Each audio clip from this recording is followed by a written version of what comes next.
Terkait sengketa tanah antara warga Barabaraya dan pihak TNI Angkatan Darat telah bergulir di pengadilan sejak tahun 2017.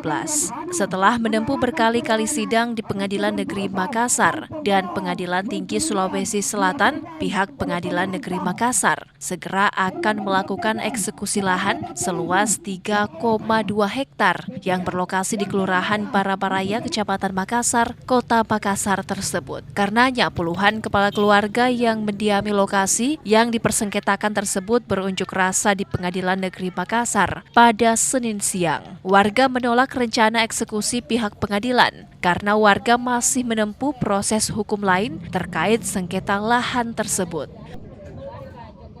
Bukan penggusuran, tetapi harus menahan diri, harus kita sama-sama mengikuti proses hukum ini. Sepanjang proses hukum jangan sampai ada yang namanya eksekusi. Itu harapan warga. Karena kami punya materi perlawanan yang masih panjang dan masih banyak hal-hal yang kita akan sampaikan di pengadilan. Usai bertemu pihak Pengadilan Makassar, warga melanjutkan protes rencana eksekusi Pengadilan Makassar. Warga kemudian membakar salinan akta jual beli yang selama ini menjadi dasar kepemilikan atas lahan yang mereka diami selama ini. Ardi, Fajar TV dan Fajar Radio melaporkan.